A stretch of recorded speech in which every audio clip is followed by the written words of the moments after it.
திண்டுக்கல் மாவட்டத்தில் பச்சை மிளகாய்க்கு உரிய விலை கிடைக்க நடவடிக்கை எடுக்க வேண்டும் என விவசாயிகள் அரசுக்கு கோரிக்கை விடுத்துள்ளனர். திண்டுக்கல் மாவட்டம் ஒட்டன்சத்திரம், ஆத்தூர், வேடச்சந்தூர், பழனி உள்ளிட்ட பகுதிகளில் அதிக அளவு பச்சை மிளகாய் விவசாயம் செய்யப்பட்டு வருகிறது. விவசாயிகள் பச்சை மிளகாய் அறுவடைக்காக ஒரு ஏக்கருக்கு 2000 முதல் 3000 வரை விவசாயிகள் செலவு செய்துள்ளனர்.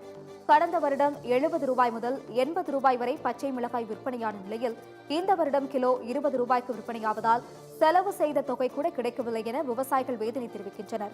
மேலும் பச்சை மிளகாய்க்கு உரிய விலை கொடுத்து அரசு நேரடியாக கொள்முதல் செய்தால் விவசாயிகளுக்கு பயனுள்ளதாக இருக்கும் என விவசாயிகள் கோரிக்கை விடுத்துள்ளனர்.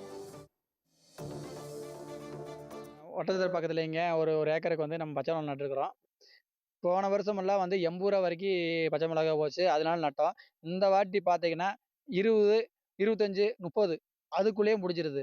இங்க பார்த்தீங்கன்னா, விவசாயி உரம் வச்சு, உழவு ஓட்டி, அத ஆளுகளுக்கு கூலியெல்லாம் குடுத்து வரையில ஒண்ணும் கைக்கே சேர்றதில்லைங்க. விவசாய நிலைமைலாம் ரொம்ப படுமோசமா இருக்குது. இது ஒரு 70, 80க்கு போன வருஷம் மாரியே போயிருந்தா, கொஞ்சம் நல்லா இருந்திருக்கும். இந்த வாட்டி வெறும் பாதிக்கு பாதி குறைஞ்சதுனால, ரொம்ப நட்டமாயிட்டு இருக்குதுங்க. இதுக்கெல்லாம் அரசு ஏதாலும் ஊக்கத்தொகையாட்டம் குடுத்துட்டு வந்தா தான், அடுத்து பின்னாடி நாங்க ஏதாவது விவசாயம் பண்றதுக்கு ஒரு சௌரியமா இருக்குமுங்க.